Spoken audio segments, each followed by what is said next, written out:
Faut savoir élargir ses horizons. Facile de voir quand on porte des œillères. Symphonie pour voir repousser les frontières. Savoir élargir ses horizons. Se permettre de croire que tomber les barrières. Savoir élargir ses horizons. Pour faciliter les choses, pour se familiariser, pour comprendre les théories et décomposer les idées, pour intégrer les principes d'une nouvelle réalité, pour simplifier le contexte, décomplexifier le complexe, pour décoder, vulgariser, pour parfaire nos connaissances et partager nos pratiques, pour amadouer la techno, harmoniser la technique, cesser de penser en silo pour s'émanciper du mythe. Faut savoir élargir ses horizons. Faut savoir agir entre deux fins de mois. Considérez-vous comme salué et bienvenue officiellement à cet autre épisode qui va être pas mal intéressant, des belles surprises pour vous. Bel autre épisode du podcast Entre deux fins de mois où est-ce qu'on va prendre le temps, la communauté automobile, prendre le temps de s'arrêter, de se rassembler, de se ressourcer, d'échanger, d'apprendre, de comprendre. Bref, d'être encore mieux armé, mieux outillé pour la prochaine fin de mois. J'ai le plaisir, pour ne pas dire le privilège aujourd'hui, d'accueillir bientôt un invité chouchou, on en parlait un petit peu avant. Yann, PDG de la CCAQ, considérez-vous comme salué officiellement? Pareillement, Dominique. Merci de me recevoir. Bienvenue. Toujours un plaisir. Je suis très, très privilégié quand nos agendas peuvent se synchroniser. Yann, tu reviens de vacances. C'est ce qui fait qu'on a pu synchroniser nos agendas parce que là, il va faire quoi, 18 ans, tu étais à la Corpo. Puis on disait un peu à la blague, 10 trimestres comme PDG. Donc là, entre des fois des trimestres, si ce n'est pas en deux fins de mois, ça prend un petit peu de ressourcement de vacances. Es-tu demeuré dans le coin du Québec ou tu es allé dans le sud au soleil? Écoute, ça a été des courtes vacances. Là. J'ai collé le congé de la Saint-Jean-Baptiste. J'ai prolongé un peu parce qu'il y aura des vraies vacances plus longues au mois d'août. Non, je suis allé très proche. Je suis allé à Bonaventure, en Gaspésie, revisiter cette belle région-là. J'y vais pratiquement une fois par année, Dominique, pour une raison bien spécifique, la pêche au saumon. Ça aussi, c'est un privilège d'avoir Salmo salar, une espèce rare qui rentre dans nos rivières, qui parcourt l'océan pour venir frayer et s'assurer que la ressource puisse se perpétuer. Alors, j'étais là dans les derniers jours, j'ai eu bien du fun, bien du fun. Puis, il y a un élément clé, là. Je me suis dit, cette année, je voulais faire les choses différemment, puis je voulais surtout être légitime, parce qu'on parle beaucoup d'électrification des transports, de normes VZ2, d'incitatifs. Je veux dire, ça fait partie de mon quotidien. Mais présentement, je ne roule pas un véhicule électrique, je roule un véhicule à essence. Mais je transite, puis moi aussi, là, comme bon Québécois, je réfléchis à ces choses-là, puis je suis en train d'anticiper quel sera mon prochain véhicule. Normalement, là, Dominique, je ne donne pas de produit ni de marque, parce que je suis agnostique de marque, je les représente toutes. C'est vrai. Mais j'ai eu le privilège, il y a donc des privilèges ces jours-ci. J'ai eu le privilège d'aller à Bonaventure avec un Hummer électrique, un Hummer EV X3, qui m'a été prêté par un ami, M. Guy Lucier, que tu connais sans doute. Donc, j'ai fait essentiellement Saint-Hyacinthe à Bonaventure d'une très belle façon, sans stress. Je pensais avoir l'espèce de stress de la recharge. Puis, crime, je me suis rendu compte que du moins sur cet axe-là, je ne sais pas partout le Québec au complet, mais il y a des recharges partout. 3 pistoles, Amqui. Écoute, en arrivant à Bonaventure, puis toutes les charges, là, 150 kW et plus, là, des poids, ça a été hyper efficace. Bien sûr que le Hummer EV, c'était une bête de consommation d'énergie. J'allais le dire, j'aurais eu l'inquiétude, moi, à ta place. Là, tu dis, bon, déjà un bon trajet, se rendre, tu ne fais pas Québec-Montréal, tu t'en vas à Bonaventure. Le circuit, comment il est développé par là, puis en plus, c'est que tu as quelque chose d'un peu énergivore, on va le dire, dans la gamme de véhicules électriques. Je ne sais pas, est-ce que c'est un des plus énergivores, des plus pesants? Wow, mais c'est probablement dans ceux qui le sont le plus. Tu n'as pas eu le stress? J'ai l'impression que c'est le cas parce que c'est un gros véhicule lourd, c'est un véhicule capable. J'ai l'impression que ça consomme beaucoup, là, je m'y connais très peu. Mais tu sais, je m'étais dit, je vais profiter d'une période de vacances pour le tester sans le stress associé. Parce que dans ma vie professionnelle, là, je te donne un bon exemple. Hier, là, je suis allé, on fêtait les 5 ans, on a un programme d'assurance commerciale avec Beneva qu'on a bâti avec eux il y a 5 ans aujourd'hui. Et hier, on s'est fait une petite fête pour fêter les 5 ans du programme en compagnie de concessionnaires qui ont été là dès les premiers jours pour créer ce beau programme-là. Donc, j'étais à Longueuil hier soir pour les Feux l'Auto-Québec. Beneva au métro Longueuil, mais ils ont une vue incroyable sur les feux. Donc, j'étais là hier soir. Puis, tu sais, j'ai fait l'aller-retour. Là. Je suis parti hier après-midi pour me rendre à Longueuil et je revenais le soir dans la nuit. Tu sais, pour moi, dans ma vie professionnelle, je fais beaucoup de hit and run comme ça. Prête-moi l'expression. Ouais. Donc, tu sais, c'est difficile pour moi de dire j'emboîte immédiatement le pas dans un véhicule électrique qui fait 500 km d'autonomie.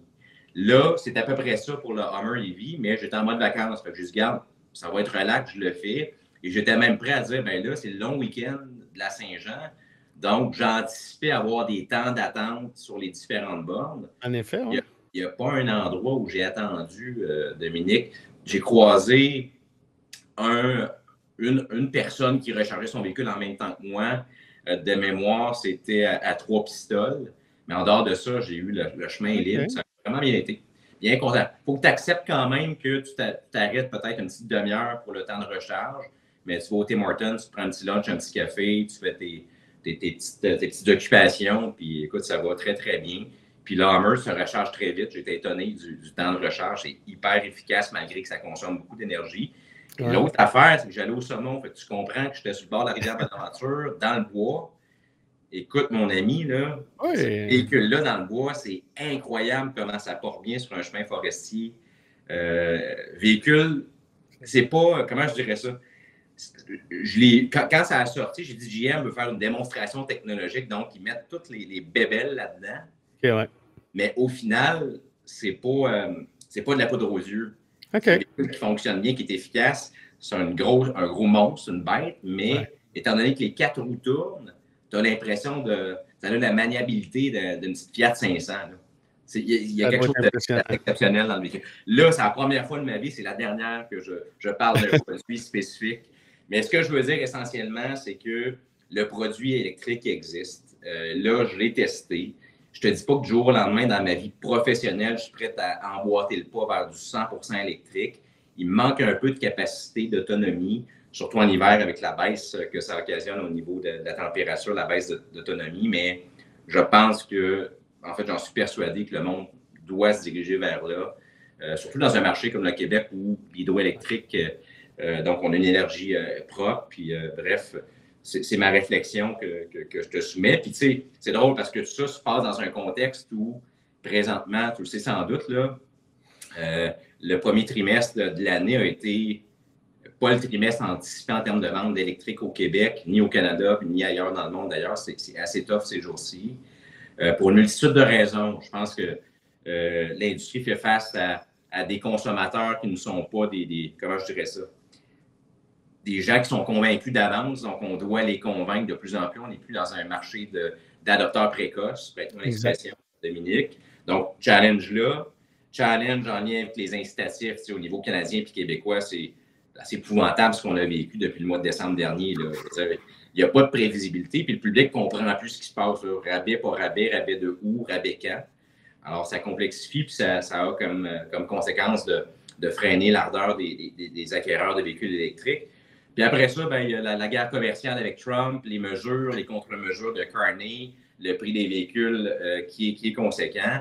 Donc, bref, trimestre assez tough de vente de véhicules électriques. Puis la CCAQ est assez prompt pour venir dire au gouvernement québécois, regarde, on ne contrôle pas tout ou on ne contrôle même pas grand-chose dans notre petit marché du Québec, mais est-ce qu'on peut, pour minimalement traverser la crise et peut-être s'assurer qu'on puisse transitionner vers l'électrification éventuelle complète des transports, donner de l'oxygène à l'industrie pour qu'on puisse, je vais le dire bêtement, mais survivre à cette situation-là qui est multifacteur, là, je viens de le mentionner. Ça a été, je te dirais, notre principale action en lien avec la guerre tarifaire jusqu'ici. Puis je dois dire qu'on a eu une écoute surprenante. OK. C'est fou comment le contexte géopolitique ou politique tout court peut venir faire une swing à gauche ou à droite. Dans ce cas-ci, de l'écoute totale. Et c'est vraiment important. Hier, là, on est... Bon, je ne sais pas si on a... On enregistre, on est le vendredi 4 juillet. Ça va être en ondes dans les prochains jours, peut-être semaine et demie, mais en cette date aujourd'hui, beau vendredi 4 juillet 2025. Hier, il y a 2 semaines, le ministre Charette, on a annoncé conjointement avec le ministre Charette, le ministre de l'Environnement du Québec, des consultations d'industrie en cours d'été pour revoir le plan de la norme BZ2 fin d'été, début automne. Mais là, hier, Benoît Charette a annoncé, parce que nous, ce qu'on leur disait, essentiellement, parce qu'on est là pour les concessionnaires avant tout. Oui, les manufacturiers sont nos collaborateurs de premier plan, sont hyper importants.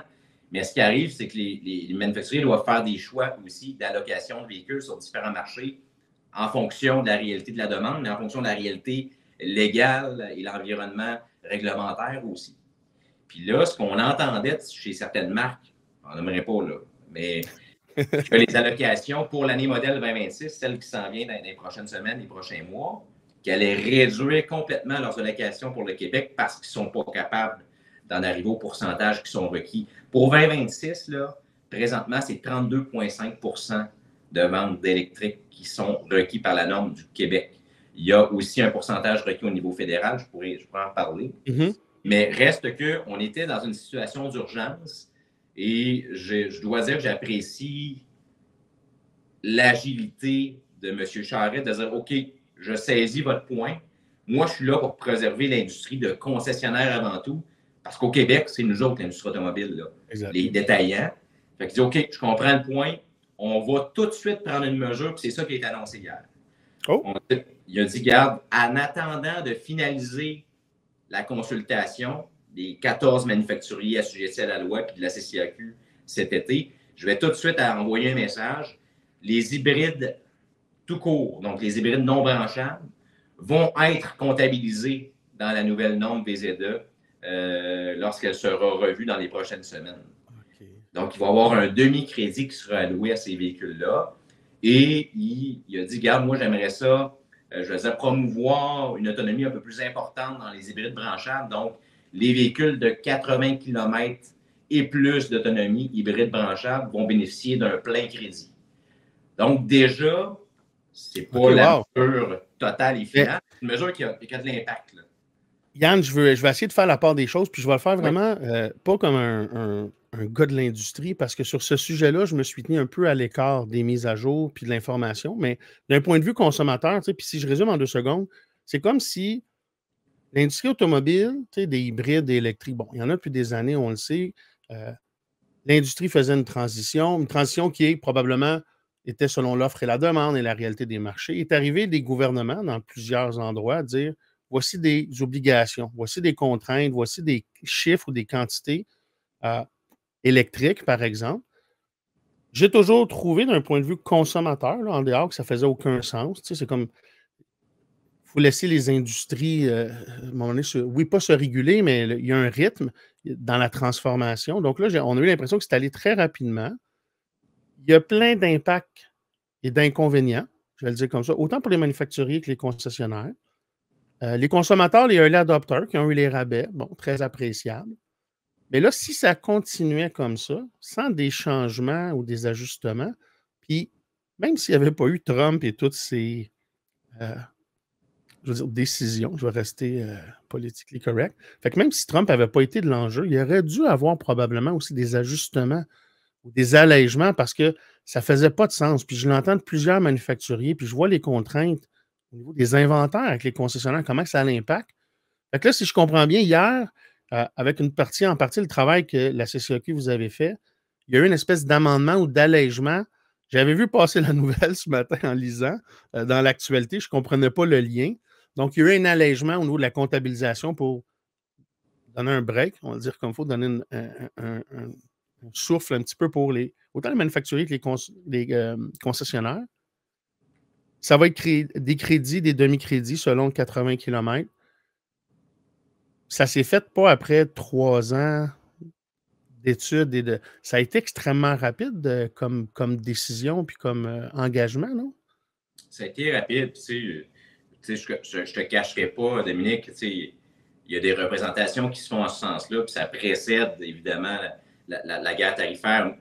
Je dirais la CCAQ, ça fait partie de notre discours depuis toujours, exact. Mais un discours toujours collaborateur, toujours avec la même ambition dans laquelle on s'accorde, de dire qu'il faut effectivement avoir une empreinte écologique plus intéressante au niveau de l'automobile. Tu sais, on participe quand même pour plus de 40% des émissions de gaz à effet de serre, on étant l'industrie, mais surtout les automobilistes. Donc, on a besoin de ces véhicules-là. Donc, la transition qu'on a opérée, je pense qu'elle est importante. Le plan, je pense qu'il est sous-tendu par une volonté, une intention qui est noble. Absolument. Maintenant, il y a eu un rappel de la réalité. Puis nous, je te dirais qu'on intensifie nos représentations depuis mars 2024, sachant que le gouvernement annonçait une régression de son programme d'incitatif. Nous, on savait, je veux dire, on est proche de nos membres, on le sent sur le terrain, que les programmes d'incitatifs combinés fédéraux et provinciaux avaient un impact immédiat sur la création de la demande. Donc, sachant qu'il y avait un retrait gouvernemental pour nous dès mars, quand le dépôt était le budget a été déposé, pardon. Beau Verlan ici. On a dit, regardez, ça ne sera pas la même demande. Il va y avoir un effet intéressant en 2024, sachant que les gens, mon expression, vont se garrocher sur l'électrique, sachant que là, il y a un plein rabais de 12 000 jusqu'au 31 décembre, mais il va y avoir un sérieux creux de vague. C'est exactement ce qu'on a vécu. Puis, le gouvernement, à ce moment-là, nous dit, écoutez, parfait, on vous entend, mais ce n'est pas arrivé encore. Bien là, on l'a eu d'en face. On l'a eu d'en face, s'il vous plaît. Puis oui, sous l'espèce de nuage noir de Trump et tout ça, mais ce n'est pas que ça. En fait, ça, c'est conjoncturel, ça va passer. Mais la demande qui est plus fragile qu'on l'espérait, ça ne passera pas. C'est une tendance qui est forte et qu'on a vu aussi dans d'autres marchés ailleurs dans le monde, notamment en Europe. Là, on perçoit une petite reprise en Europe tranquillement. Là, je trouve ça intéressant, mais reste qu'on était devant cette difficulté-là, puis le gouvernement a réagi très rapidement, je dois dire, Dominique. C'est ça que tu dis. C'est ça que tu m'amenais. Tu sais, je regarde le BC. Le BC est encore sur sa même norme VZE. Je sais que mes homologues là-bas travaillent très, très fort pour obtenir des allègements, mais tu sais, rien n'a été fait ni décidé encore. Il y a le gouvernement fédéral, le gouvernement de Carney, qui a un focus assez précis avec la guerre tarifaire, mais tu sais, pour le moment, on sait qu'ils réfléchissent, mais à savoir, ils vont aller sur quel plan? Est-ce que les incitatifs fédéraux à l'achat vont revenir? On a Mélanie Joly qui s'est prononcée la semaine dernière ou il y a 2 semaines en disant on revient avec ça sans dire quand ni comment. Encore une fois, ça l'impacte notre marché. Les gens sont en attente. Bref, les gouvernements ne sont pas toujours très sensibles à la réalité de terrain. Mais dans ce cas-ci, je dois dire que M. Charette l'a été puis a agi assez rapidement. Donc, on est content de ça. Et more to come, plus à venir, d'ici la fin de l'été, après les consultations, les pourcentages, donc le fameux 32,5 % pour l'année 2026 devrait changer en fonction de ces consultations-là. Et M. Charette a été très clair. Il s'attend à ce que le fédéral bouge sur sa propre norme et il va s'assurer de s'attacher pour avoir potentiellement même une norme à l'échelle nationale avec le fédéral qui est plus pragmatique et qui est acceptable pour le marché et évidemment pour les commerçants qu'on présente. Parce qu'au final, on regarde ça comme on veut, mais c'est le consommateur qui a moins de choix ou qui paye plus cher. Parce que la norme VZE, on ne l'a pas dit, Dominique, là, mais si tu ne la réalises pas, ben, c'est 20 000 $ de pénalité potentielle par véhicule électrique non livré. Mais ce 20 000 $-là, à quelque part, il faut le récupérer. Exact. Et ça va toujours revenir aux frais du consommateur. On va toujours payer au final. Mais puis là, tu m'as confirmé, Yann, ce qui était un peu ma perception, tu sais, comme je disais, Trump n'était pas tant le facteur que le travail de représentation que vous avez fait depuis un peu plus d'1 an. Puis, tu sais, pour moi, c'est juste du gros bon sens, de dire, hey, ça va tomber, là, les incitatifs. L'industrie, on l'a vu venir, le marché, même les manufacturiers, les gouvernements qui ne sont pas très réactifs. Là, ça a été comme rapide parce que probablement que le travail, justement, avait été fait de collaboration, avec des solutions, pas juste des revendications. Fait que cette voie-là qui est ouverte, c'est comme si on a une meilleure réactivité, une vitesse d'adaptation du gouvernement qui est supérieure à ce qu'on a connu dans le passé. Puis c'est super important parce que, comme tu dis, les autres, OK, on l'enlève, on le remet. Des fois, on dirait que tu n'as pas l'impact. La chaîne d'approvisionnement, je veux dire, l'ensemble de tous les joueurs et qui sont affectés par ce changement-là, au-delà de l'incertitude des consommateurs, c'est pas l'idéal. C'est pas l'idéal non plus des relations. Tu sais, on parle de fin de mois, là, quand il y a eu tous les rabais puis qu'il y avait jusqu'à telle date. Ça met des pressions aussi, ça fait des expériences de processus de magasinage qui sont moins agréables pour le consommateur puis le concessionnaire.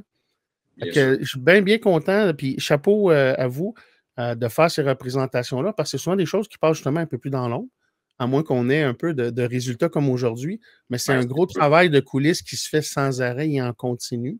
C'est notre job. Dominique, en même temps, j'en prends l'entière responsabilité.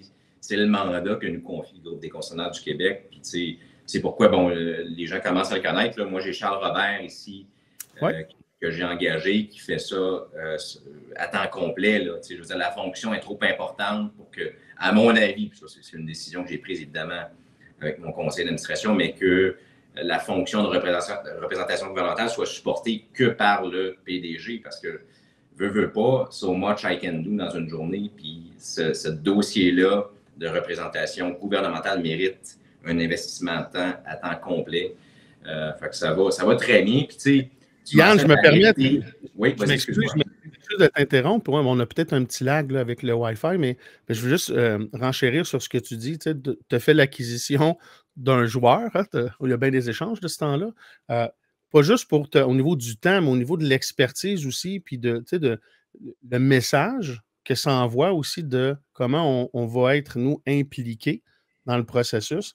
Moi, félicitations, puis ça, c'est personnel, mais quand je vois ces ajouts-là, c'est stratégique, mais c'est pour les bonnes raisons, puis les bonnes raisons de tout le monde. Puis on va revenir avec le consommateur au final, mais au final, il y a toujours un petit peu dans la pensée le consommateur, parce que si ça va bien à partir de là, ça devrait bien aller pour le reste.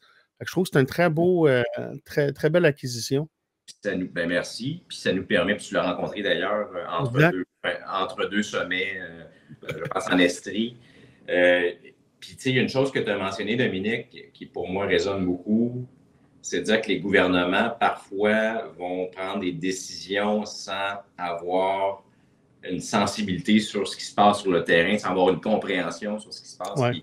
C'est le fait d'avoir Charles qui martèle qui on est, qu'est-ce qu'on fait, c'est quoi nos préoccupations de manière quotidienne auprès des gouvernements. Ça vient en quelque sorte nous aider sur des mauvaises décisions qu'on ne connaîtra peut-être jamais, mais qui auraient pu se prendre. Puis là, c'est sûr qu'on rattrape le temps, on se donne une crédibilité puis une importance à ces oreilles d'élus-là. Mais tu sais, ça m'amène à une situation qui est quand même assez importante pour nous, là. Tu le sais, la CCAQ a investi beaucoup avec ses membres dans le recrutement de travailleurs étrangers temporaires dans les dernières années.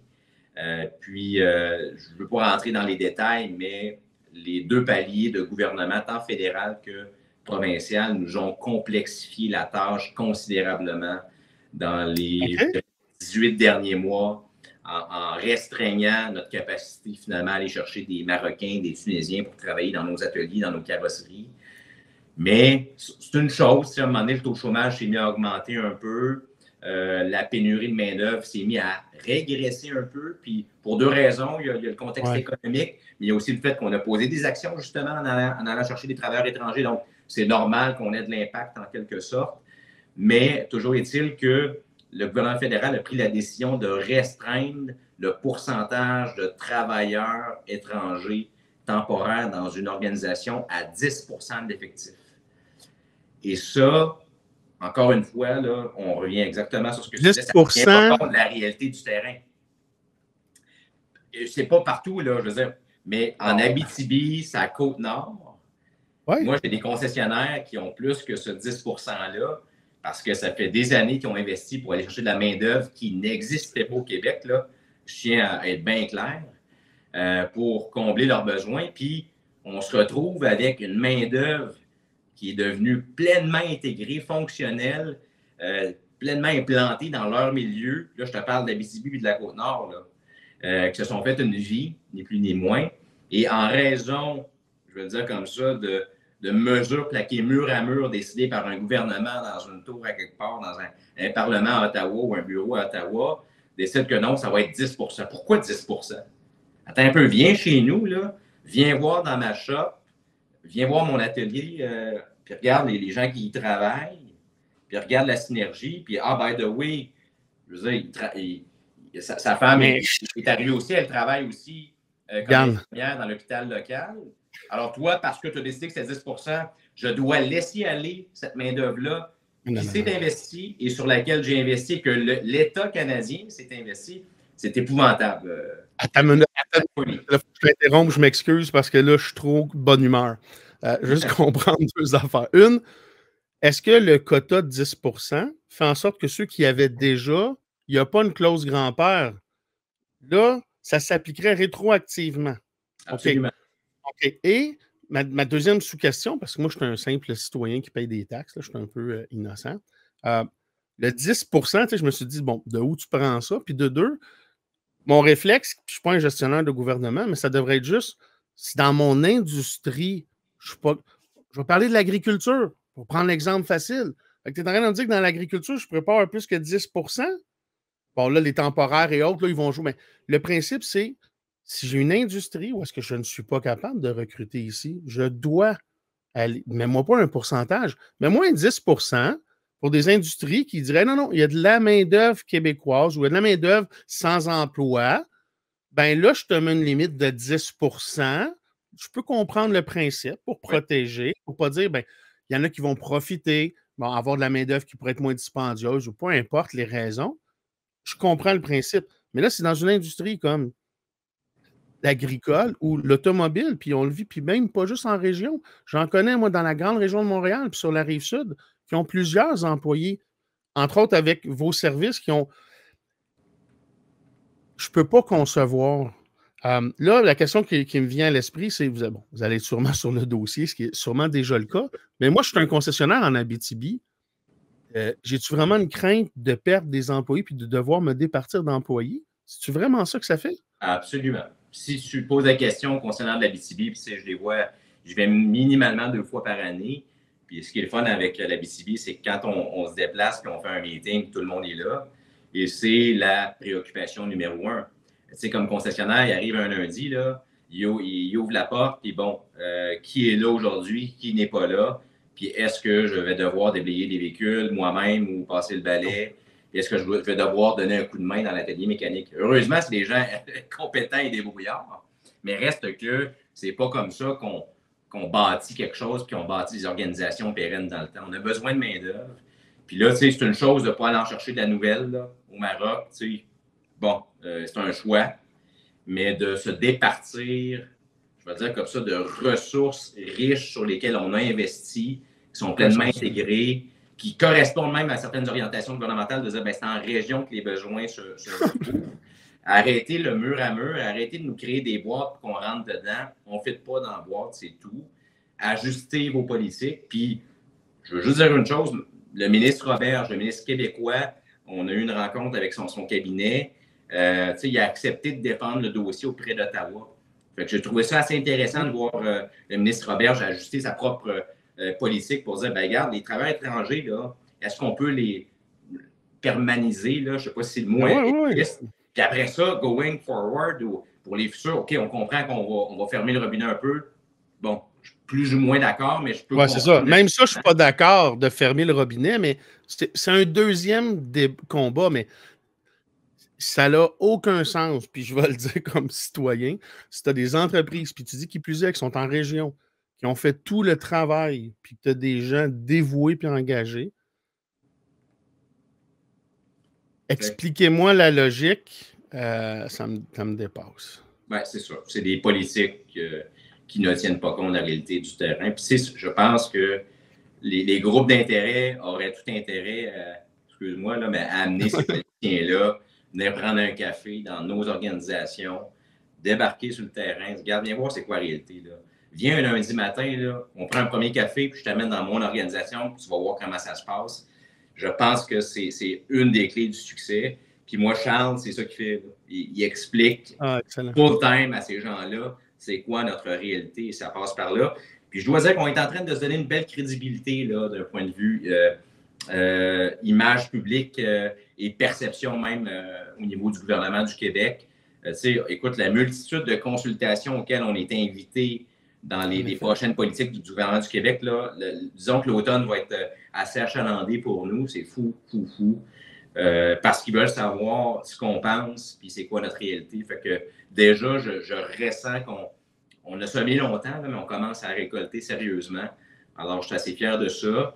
En passant, pour les concernants du Québec, je sais qu'il y en a qui, encore, malgré toutes les difficultés, font du recrutement international ou cherchent à en faire.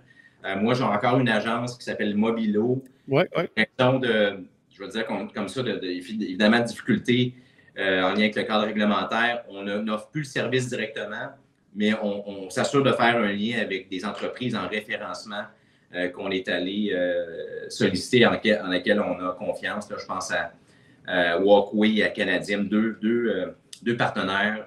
Donc, on s'assure de couvrir les besoins, mais je dirais que la demande a régressé considérablement parce que c'est trop difficile. Donc, si je suis concessionnaire, on est encore c'est ça, j'ai déjà fait affaire avec Mobilo, avec les services. Bon, là, on va moins les afficher parce qu'on a toutes les contraintes qu'on a, sauf que si je suis un concessionnaire qui a des besoins, je peux quand même me tourner vers vous. Vous allez m'accompagner dans le sens au moins de me référer à des bonnes ressources. Parce que si, par exemple, j'ai mon quota de 10 que j'ai encore de la place, puis je peux le faire, sauf que ça va être une minorité probablement, parce que le 10 il va venir assez rapidement pour des concessionnaires de petite et moyenne taille. Là. Moi, je te dirais, là, mon année financière, bon, je gère plusieurs entreprises comme PDG de la CCAQ, dont Mobilo.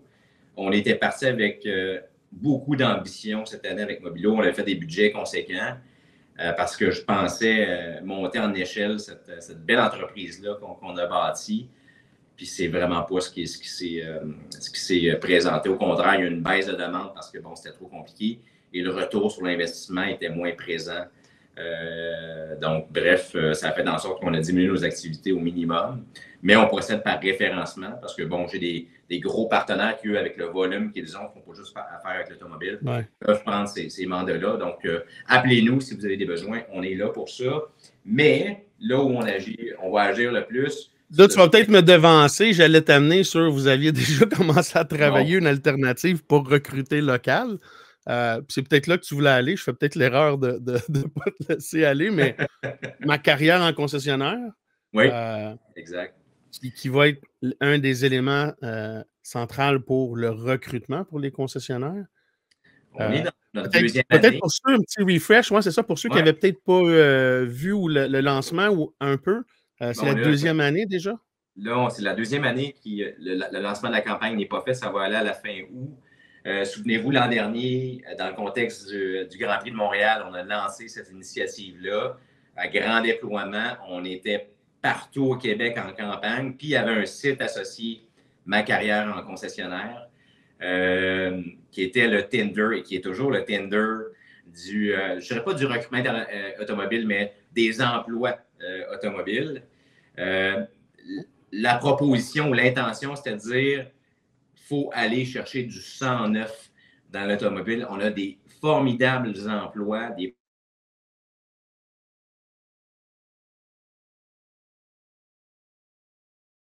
des milieux de travail de haute qualité aussi dans nos concessions. Donc, on pense que ce n'est pas suffisamment représenté, puis que si ce l'était, mais qu'il y a des gens qui pourraient s'intéresser à notre milieu. Ça a été un succès monstre, Dominique. On a généré 10 000 candidatures individuelles de gens qui ne travaillaient pas dans l'industrie automobile, qui ne savaient pas que certains postes qu'on offre existaient, et ce, dans tous les postes. Alors, on a créé plusieurs beaux succès, mais on était victime de notre succès aussi. Okay. Moi, j'ai certains concessionnaires parce que c'est le Tinder d'automobile, donc je reçois des invitations ou des coucous et je swipe à gauche ou à droite selon mon intérêt. Mais les concessionnaires en avaient, dans certains cas, trop à gérer. Et là, ils nous ont dit, là, on aimerait ça en avoir un peu moins, mais avoir une meilleure compréhension de qui interagit avec nous autres. Fait qu'on a fait une version 1.1 de Ma carrière en concessionnaire. On est le 4 juillet. J'ai une équipe de développement qui finalise les derniers détails. Je rentre en bêta-test avec un groupe de concessionnaires et la version 1.1 va être disponible d'ici le mois d'août. Et on recommence une deuxième campagne à la fin août, évidemment, qui va être à déploiement à la grandeur du Québec. Et là, les concessionnaires vont être un peu plus, vont avoir un peu plus de contrôle sur leur expérience sur le site, vont avoir un peu plus de données sur qui est le candidat qui aimerait travailler chez eux. Et vont pouvoir aussi recevoir directement le fameux CV, parce qu'initialement, notre intention, c'est de dire on ne veut pas tirer. On veut des gens qui parlent à des gens, qui parlent de leur réalité de manière positive. C'est un peu une campagne de relations publiques aussi initialement. Mais là, ils nous ont demandé de dire OK, c'est bon, on comprenait l'intention, c'est vraiment cool, mais je n'ai pas le temps de parler à 10 personnes par jour pour leur dire que c'est donc bien beau l'industrie automobile. On peut être un peu plus efficace. Fait que, bref, on a écouté notre gang. Puis, victime du succès. Fait que là, ça va être une version 1.1 avec une campagne deuxième année qui commence à la fin août 2020. J'ai vraiment hâte de voir ça parce que pour moi, ce que j'ai toujours aimé dans cette campagne, je ne veux pas dire campagne-là, mais dans cette option-là, encore là, c'est attirer des gens dans l'industrie. Parce que la majorité des sites d'emploi que dans notre industrie, on va utiliser, ben là, c'est comme à la Ligue nationale, on s'échange nos joueurs autonomes entre nous. Là, c'était d'aller, pas nécessairement dans les mineurs, mais d'aller dans d'autres environnements, dans d'autres verticaux, où est-ce que les gens n'ont pas nécessairement pas la réputation, n'ont pas la belle connotation ou l'image ou une perception qui peut être beaucoup plus négative que ce que c'est en réalité. Parce que tous ceux qui ont travaillé dans un concessionnaire, on reste, c'est comme une blague, c'est une secte, tu restes ta vie. Cet environnement-là, le côté humain, il est difficile à retrouver ailleurs. Fait que de mettre en lumière ou en valeur ces aspects-là qui sont plus méconnus, mettre en relation, parce que c'était ça votre objectif numéro 1, de mettre en relation. Là, bonne nouvelle dans un sens, c'est que c'est un peu victime de son succès. Fait qu'on va améliorer un peu pour mettre en meilleure relation, peut-être moins grande quantité. C'est un défi parce que ce que tu veux, c'est d'attirer des gens. D'attirer des gens qui sont curieux, d'initier des réflexions qui peut-être ne vont pas faire un changement de carrière immédiatement, mais on en voit beaucoup de réorientation de carrière dans notre industrie. Puis là, le danger, c'est qu'on ne veut pas qu'ils se butent ou qu'ils se heurtent à une mauvaise expérience en n'étant peut-être même pas répondu ou autre. Fait qu'il y a des beaux défis dans cette mise en relation-là, de l'équilibre. Ouais. Il y a une petite tension entre l'intention et le besoin. Puis il faut s'assurer d'être sur le sweet spot parce qu'on ne veut pas se couper de l'impact positif que cette campagne-là peut avoir. Puis au-delà de ce qu'on a projeté vers l'extérieur, ce que j'ai aimé de la campagne, c'est la rétroaction que j'ai eue de l'intérieur des gens, autant des concessionnaires que des directeurs de tous les services que d'employés eux-mêmes qui m'ont dit « Yann, on regarde la campagne, on regarde la manière que vous communiquez qui on est, puis on aime ça, puis on se sent fier de faire partie de cette grande industrie-là. » Fait que pour moi, juste ça a été une paye incroyable et ça valait l'investissement. Mais si c'est perçu comme ça à l'intérieur puis que les gens à l'extérieur le perçoivent tout autant, je veux dire, on a déjà créé quelque chose d'assez positif pour nous autres. Ouais, c'est un double win. Mais au final, les concessionnaires sont ce qu'ils sont. Ils voulaient des leads qualifiés. Oh là, il ne faut pas me partir sur les leads. C'est bien me connaître que de me tendre cette perche.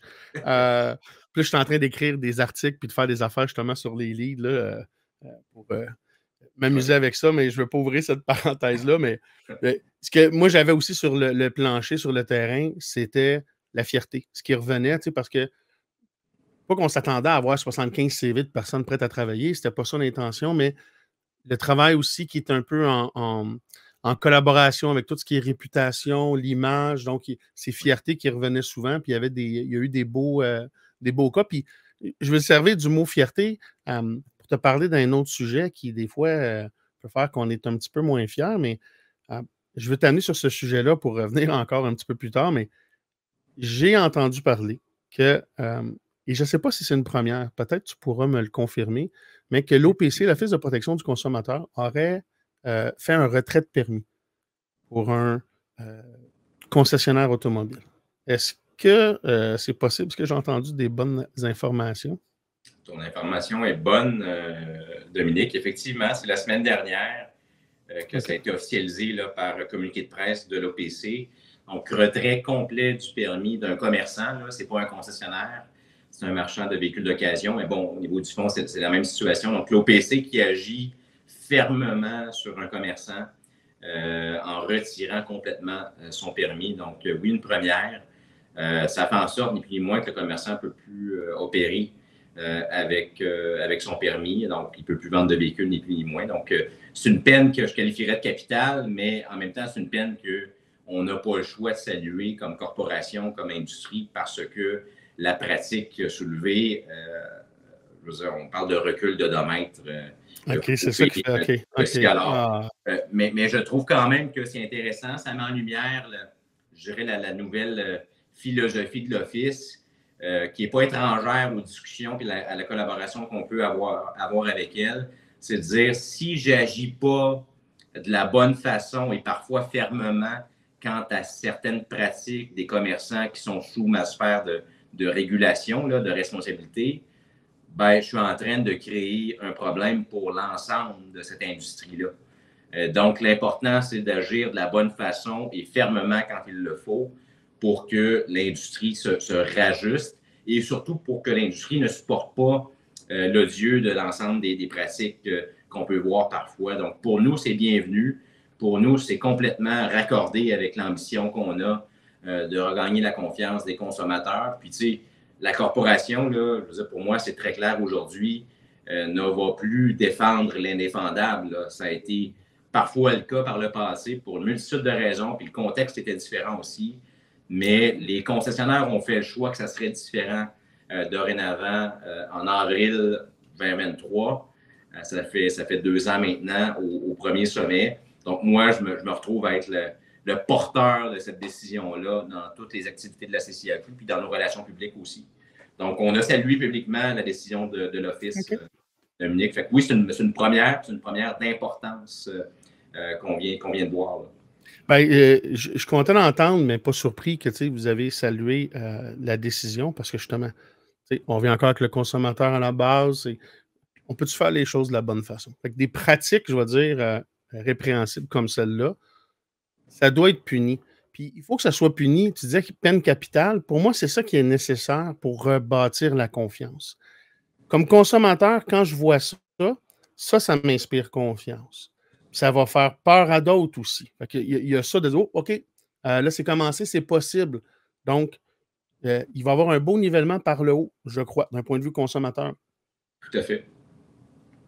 C'est extrêmement important. Puis là, tu disais marchand ou concessionnaire. Pour moi, comme consommateur, encore là, c'est la même chose. Souvent, les gens ne feront pas la distinction. Fait qu'on a tous intérêt, peu importe dans quelle organisation, organisme, corporation ou indépendant, c'est l'ensemble de l'industrie. J'aurais pas pensé que l'OPC aurait fait ça. Ça fait des années qu'on espère qu'il fasse ça d'un point de vue consommateur. Puis encore plus, quand j'ai vu dans les dernières années, il y a eu des jugements pour plusieurs. Puis là, j'avais comme un certificat cadeau de quelques dollars à appliquer dans le concessionnaire. Moi, comme consommateur, quand j'ai vu un jugement comme ça, j'étais triste, j'étais déçu parce que c'était Colin, ça n'envoie pas un message de c'est sérieux. Ce que là, on a avec ce retrait de permis-là, pour moi, c'est une étape. Ça va juste continuer de s'améliorer en ce sens-là. Mais je suis, dans ma carrière automobile, un peu surpris de voir ça aussi rapidement. S'il n'y avait pas eu tout le travail, puis on va en venir là, du sommet, puis le travail que vous avez fait, j'ai l'impression que si on n'avait pas eu ça depuis 2 ans, ça aurait peut-être pris beaucoup plus d'années encore avant d'arriver. Puis, je ne vous donnerai pas le crédit pour ça. Vous ne le prendrez pas de toute façon, mais les sommets de la CCAQ, puis le travail de collaboration avec certains organismes, a joué probablement favorablement pour ça. Pour dire, regarde, un peu la même chose avec le gouvernement. Voici qui nous sommes comme industrie. Voici ce que l'on veut. Voici ce que l'on ne veut pas. Puis, travaillons en ce sens-là. Depuis 2 ans, puis là, on arrive, puis là, je peux dire la bonne nouvelle, on va avoir la 3e édition de la rencontre au sommet de la CCAQ, le sommet 2025. Yann, à quelle date et à quel endroit on va pouvoir avoir du plaisir à se rencontrer au sommet 2025? Merci d'ouvrir la possibilité de plug comme ça, Dominique. C'est pas une plug. C'est pas une plug, c'est un événement essentiel à notre industrie. Les 20 et 20, puis oui, tu fais bien de le dire, c'est un événement d'industrie. Oui, c'est la CCAQ qui l'organise, qui s'organise que ça marche, mais c'est un événement d'industrie. 20-21 octobre prochain. format en termes de temps qui ressemble à ce qu'on a vu par le passé, mais réservez vos 2 journées. Ça se passe sur Québec. On revient sur Québec cette fois-ci et on revient au manège militaire pour 2 raisons. La première raison, c'est un équipement magnifique. Ceux qui n'étaient pas là la première année, ben, venez voir ça. Ah, wow. 2, la capacité de la salle. On veut battre tous nos records. On avait 60% des membres l'an dernier. Je pense qu'on peut faire mieux. Mais aussi, il y a les manufacturiers qui vont être là cette année parce qu'ils sont invités. On veut les manufacturiers avec les équipes Québec, vos directeurs de zone, bien sûr, mais également les exécutifs canadiens parce qu'on veut, puis vous nous l'avez demandé, chers concessionnaires qui nous écoutent, de les intégrer dans la discussion parce qu'ils sont prépondérants dans ce que va être le développement futur de l'industrie. Donc, on vous a bien entendu, ils vont être là cette année.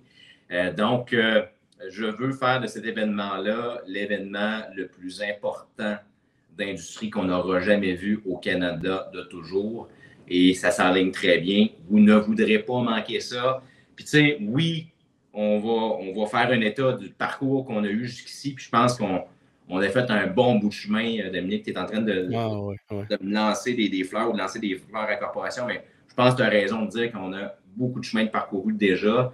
Mais on va aussi regarder ce qui s'en vient pour le futur immédiat. On va parler aussi du lancement de tous les contenus pour embarquer nos vendeurs, nos directeurs commerciaux dans la certification. Mais il y aura plein d'éléments aussi autour. On ne fera pas d'abstraction de ce qu'on vit présentement d'un point de vue géopolitique et toutes les tendances qui sont d'importance. Donc, il va y avoir des surprises comme les 2 premières années. Donc, soyez là. Ça va être instructif, ça va être participatif, mais ça va être le fun aussi parce que, bon, c'est pas tous les jours qu'on se réunit en aussi grand nombre. Il faut s'assurer que ça soit intéressant et le fun aussi. Et je rajouterais le qualificatif transformatif. Je ne sais pas s'il existe. Mais puis je vais le dire, puis là, je vais me faire le vendeur. Moi, je vais participer. Moi, c'est certain, je suis présent.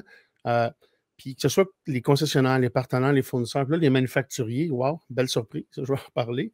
Mais pour avoir été de toutes les éditions, assister la première, le manège, vous devez être là, l'endroit, le contexte, tout se prête, c'est vraiment extraordinaire. Les possibilités de surprises également. Et j'ai hâte de vivre ces surprises-là. Mais vous devez être là. Que vous vous intéressiez un petit peu ou pas du tout. Parce que même si ce n'est pas du tout, viens juste valider. Si ton pas du tout, il fait toujours du sens. Viens, parce que je l'ai vu dans les premières éditions, il y a des gens qui étaient là parce qu'ils étaient déjà engagés, ils voulaient. Puis il y en a d'autres qui venaient s'informer un peu comme un consommateur en first stop, un peu sur la défensive, puis avoir que. Et j'ai vu l'évolution de certains concessionnaires et groupes et soyez présents.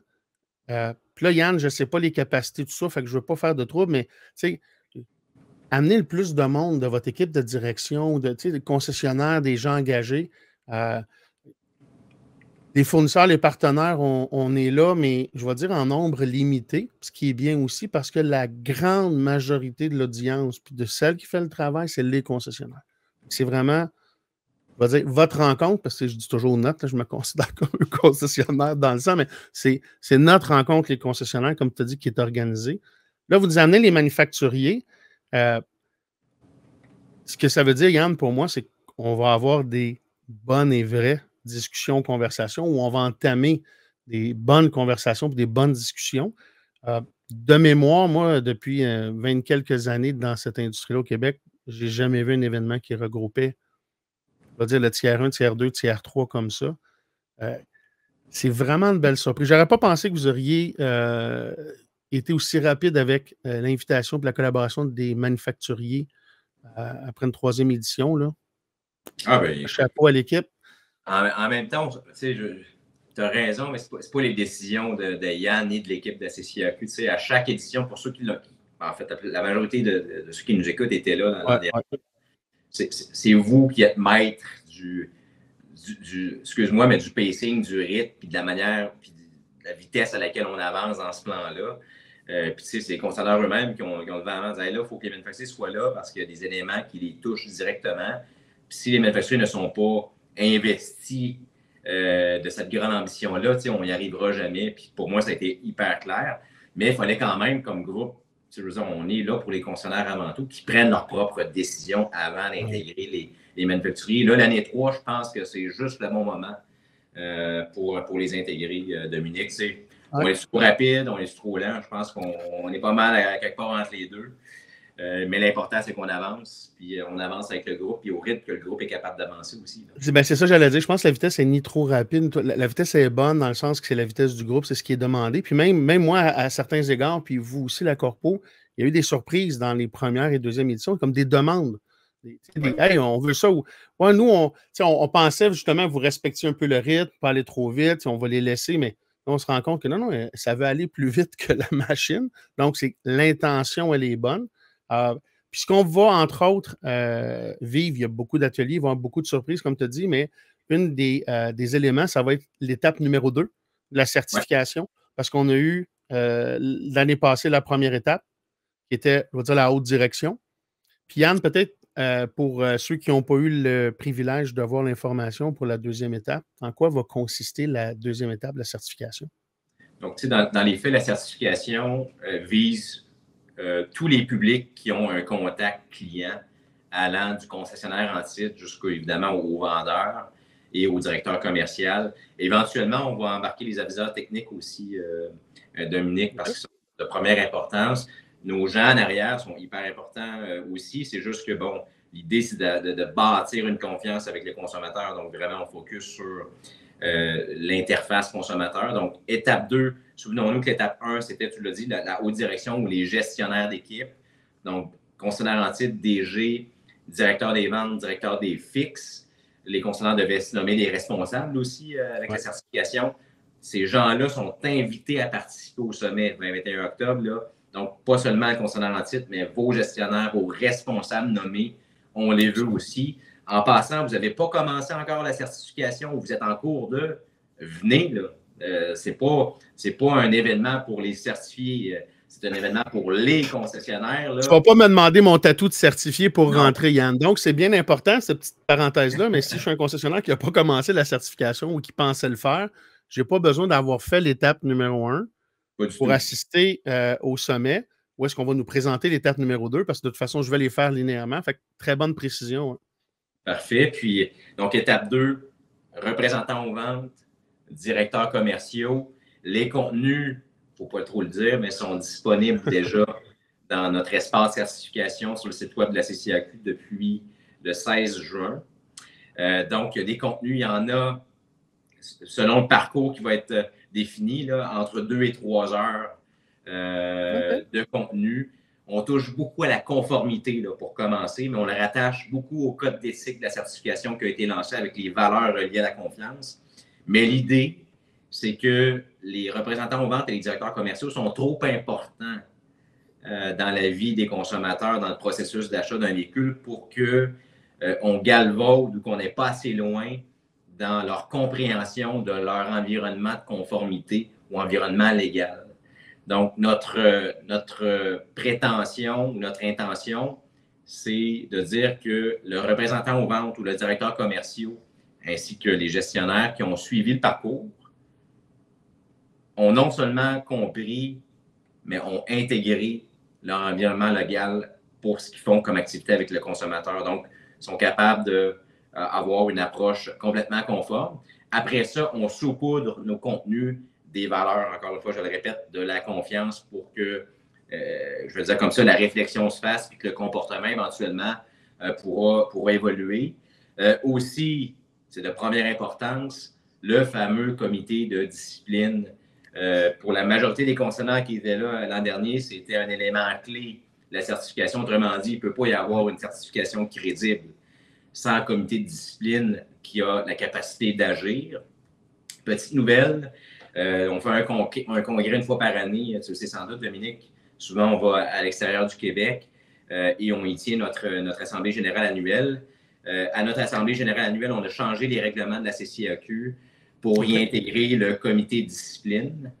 Et tout ce qui est détail et gouvernance du comité de discipline, on est en train de le travailler avec le conseil d'administration de la CCAQ ces jours-ci. mais on va être capable de déposer l'ensemble du cadre du comité de discipline au prochain sommet. Puis si ça avance à un bon rythme, peut-être même que le comité de discipline va avoir été nommé. Mais je ne veux pas faire de promesses parce que le temps file. Quoi d'autre? Mais attends, juste pour faire du millage là-dessus, parce que moi, le comité de discipline, c'est un des éléments qui, personnellement, m'intéresse, je ne veux pas dire qu'il m'intéresse le plus, mais qui m'interpelle beaucoup. Parce que, comme plusieurs, puis sur le terrain, c'est ce que j'entends, on veut faire les choses de la bonne façon. Fait qu'on veut, ceux et celles qui ne veulent pas faire les choses de la bonne façon, qui ne soient pas avec nous. C'est un peu ça l'objectif, c'est de ne plus défendre les indéfendables, de ceux qui ne voudront pas. Oui. Fait que ce comité de discipline-là, pour moi, là, quand je l'ai entendu parler la première année, j'étais comme ouais, on verra. Honnêtement, j'étais un peu sceptique, parce que ça se met en place, les complexités, il y a beaucoup de paramètres, il y a de la politique, il y a des enjeux, tu as plusieurs types d'intervenants. Et là, ce que j'entends, c'est que vous avez déjà entamé le travail, on va dire, en coulisses, mais qui n'est pas de surface, fondamental, la base pour pouvoir mettre en application. Est-ce que, par exemple, là, on parlait tantôt du commerçant qui s'est fait retirer son permis de l'OPC. Est-ce que c'est le genre de dossier que ce comité-là aurait à gérer ou à statuer? Est-ce que c'est quelque chose qui viendrait à ce comité-là? Bon, je repose ma question. Oui. Je suis membre de la corporation, concessionnaire Boudom, puis je recule des odomètres, puis je fais tout. Je suis complètement illégal. Je pourrais avoir l'OPC qui me retire mon permis, mais il pourrait avoir des impacts ou des obligations avec le comité aussi. Le comité ne serait pas juste en réaction, par exemple, à une perte de permis. Le comité aurait le pouvoir d'agir sur cet élément-là. Puis, je ne vais pas me substituer au comité éventuel, mais pour moi, c'est le genre de pratique sans retour. Ouh! Là, j'avance parce que là, je vais investir un pouvoir qui n'est pas le mien. On jase, Yann. On jase. Là. Donc, oui. Puis, il y a une chose qui est intéressante, je ne m'attendais pas à ça, mais avec mon conseil d'administration, puis mon conseil d'administration, c'est quand même plusieurs concessionnaires. C'est très représentatif de toutes les régions du Québec, de toutes les réalités d'affaires aussi. J'ai des gros, j'ai des petits, j'ai toutes les marques. La proposition que j'avais soumise, parce que tu le sais, bon, comme permanence, je veux dire, j'ai une organisation, si on travaille fort, on présente, on se fait challenger, on revient avec une version 2. Donc, c'est nous qui faisons le travail de fond. Mais le travail de fond, on l'a fait en collaboration avec Alexandre Rousseau, que tu connais, avocat et prof au HEC aussi, qui a été présenté au dernier sommet. Mais on l'a fait aussi avec certains concessionnaires ad hoc. Puis je l'ai présenté au CA, puis le CA dit « Hey Yann, t'as oublié quelque chose. » J'ai dit quoi? Je suis pas sûr. J'ai dit tabarnouche. Attends un peu, là. Je suis plus me presse. Fait que là, ils m'ont posé une question, puis c'était une bonne question. Ils m'ont dit Yann, là, ça va bien, là, on est rendu, on a dépassé le 60% de concessionnaires certifiés, puis si on prend ceux qui sont en cours, on dépasse le 70%. Ça va bien, ça va vite, mais il va rester quand même quelques concessionnaires à un moment donné qui n'auront pas ou qui ne voudront pas intégrer du moins rapidement la certification. Parce que j'estime qu'on va être capable de rattraper tout le monde. Ouais. Et là, il dit que ça serait plate que le comité de discipline soit strictement saisi des dossiers des concessionnaires certifiés, alors que des concessionnaires non certifiés font du trouble, ont des mauvaises pratiques et font mal au reste du groupe. C'est une bonne question. Ils nous ont dit, as-tu une proposition? Il y avait une évidence là-dedans.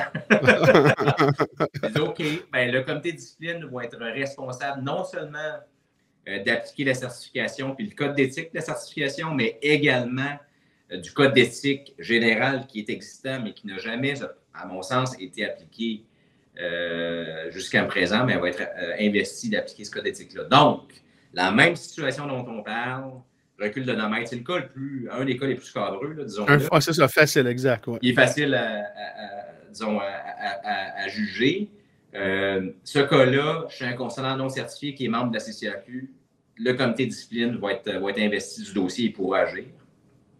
Et présentement, Dominique, juste pour que les gens le sachent, ces mêmes cas-là sont traités. Il n'y en a pas eu, mais sont traités par le conseil d'administration de la CCAQ. On n'a pas voulu attendre de faire adopter, puis de créer la structure, puis de faire nommer des gens pour dire, parce qu'on je veux dire, le train il est parti. Là. Fait que s'il arrivait quelque chose de la sorte dans le membership de la CCAQ demain matin, au lieu du comité de discipline, ça serait le CA de la CCAQ qui serait investi de prendre une décision quant à ces membres-là. Fait qu'on est, prête-moi l'expression, on est bien guéri pour agir lorsque ce sera le temps de le faire. Fait que voilà. Ce que j'entends, c'est que les concessionnaires, les membres veulent que ça aille du mordant, comme on dit. On veut que ce ne soit pas un comité de discipline en apparence. Puis là, tu sais, les membres, les non-membres, certifiés, pas certifiés. J'ai hâte de voir où est-ce que ça va aller. Moi, j'ai ma petite idée, j'ai mon petit rêve de licorne, parce que moi, j'aimerais que ça aille. Puis pour moi, c'est simple, c'est que, tu sais, qu'à un moment donné, être membre de la CCAQ, c'est être certifié. Que ça devienne, tu sais, que ça fasse un, parce que c'est les mêmes valeurs, c'est les mêmes principes, c'est transparence. Un jour, peut-être que ça va devenir un, puis là, le privilège d'être membre de la Corpo, parce que c'est ça. Ça a toujours été ça, vous me dire, mais c'est ça maintenant. Il y a bien des concessionnaires, là, les 5, 10 dernières années, l'évolution des services, l'ensemble de la reconnaissance que votre organisation avait, puis toute votre équipe. Hein, là, la valeur, elle est là, là. Fait que je trouve que le timing est extraordinaire, parce que c'est comme, tu sais, t'embarques ou tu débarques. Là. Puis, on a dit des choses comme ça qui sont très faciles, là, de reculer le domaine et tout, mais des fois, je peux avoir un oubli d'une feuille de vie. Il faut faire attention, puis c'est là qu'il va être très important d'avoir je vais dire, des critères, puis je ne suis pas inquiète pour ça non plus, mais il y a différents types d'infractions, il y a différentes gravités. Il y a des erreurs par mission, il y a des erreurs, puis il y a des volontaires. Je pense qu'il y a un bon ménage qui va se faire. Et probablement qu'avec déjà là le retrait de permis de l'OPC. Ça envoie un message. J'ose espérer. Yann, j'ai vraiment hâte d'assister à la 3e édition de la rencontre au sommet. Puis je comprends aussi le 2 jours. On va réserver les 2 jours parce qu'il va y avoir énormément de conversations. Et probablement aussi les soirs, hein, les soupers et tout ça. Là. Bien sûr. Que ça soit agréable. Hein? Ça l'est toujours de toute façon. Puis quand on se réunit, les gens de l'industrie, que ce soit pour les sommets, les salons, peu importe, c'est toujours du bon temps parce que c'est du bon monde. C'est toujours bien agréable. Je veux rappeler, avant de te laisser le mot de la fin, les dates qui sont le 20 et 21 octobre prochain à Québec, au manège militaire. On revient parce qu'on avait eu la première édition, donc c'est la 3e édition de la rencontre au sommet de la CCAQ. Inscrivez-vous. Inscrivez votre équipe, comme tu le disais, Yann, votre équipe de direction qui est impliquée dans la première étape, partenaires et fournisseurs également, et manufacturiers. Je sais qu'ils vont peut-être avoir des invitations, tout ça, mais soyez présents. Ça va être le début d'une nouvelle histoire, d'un nouveau chapitre dans les relations puis l'ensemble de l'industrie. C'est une première. Ça se fait pas. Puis c'est l'essence de l'humain du Québec, hein, des relations humaines, puis du type d'entreprise, puis de service qu'on veut. Puis au final, c'est les consommateurs. Fait que ce soit les manufacturiers, la corpo, les fournisseurs, les partenaires, les concessionnaires, on a tous le même client, qui est le consommateur. On va s'enligner pour lui offrir la meilleure expérience avec toutes les tribulations gouvernementales et politiques qu'il y a autour. Yann, peut-être un petit mot de la fin? Hey, c'est un peu ça. Ben, tu vois, tu me fais le pont, je ne sais pas. Il y a toujours un mot de la fin, mec. Je commence à te connaître. Perdons pas le focus. Autrement dit, tu viens de dire, là, tout bouge d'une manière pas possible autour. Puis ce qui bouge, on a très peu de contrôle là-dessus. C'est une évidence. Là. On peut-tu jouer sur ce sur quoi on a le contrôle, c'est-à-dire notre expérience en concession, la manière qu'on traite nos employés, la manière qu'on traite nos clients, la manière qu'on veut être perçu dans le public. Le plan est le même. Ça a beau bouger dehors, il fait tempête, c'est un orage. À l'intérieur de nos murs, là, notre grande industrie, on peut-tu continuer de faire le ménage puis garder le focus là-dessus. Moi, c'est le message que j'aurais pour les auditeurs, Dominique. Fait qu'on demeure dans l'œil de la tornade. Oui. absolument. Et c'est un peu comme en 2 fins de mois, où est-ce qu'on va prendre le temps justement de s'asseoir, de se réunir. Tout est dans tout. Yann, je veux te remercier infiniment pour ta disponibilité puis ton temps après cette magnifique prise de saumon. C'est pas dur de revenir à cette réalité-là. Mais merci de ton engagement, ton implication. Je veux remercier aussi toute l'équipe qu'on ne prend jamais le temps de saluer. J'en connais plusieurs. Je sais comment ils travaillent fort. Dans l'ombre aussi. Fait que, félicitations à ceux-là. Je veux lever mon chapeau aussi à tous les concessionnaires qui s'impliquent dans les corpos, peu importe les sommets, les entre-deux sommets, à donner du feedback. J'en entends beaucoup sur le plancher. Il y en a beaucoup qui est amené à vos oreilles. L'énergie, le momentum, il est là. On va poursuivre ça. On va poursuivre ça au sommet les 20 et 21 octobre prochains. Et pour nous, auditeurs du podcast E2FM, on va poursuivre ça dans le prochain épisode du podcast. Je vous souhaite une très belle journée. Yann, très belle journée et à très bientôt. Pareillement. Merci, Dominique. Faut savoir agir entre 2 fins de mois.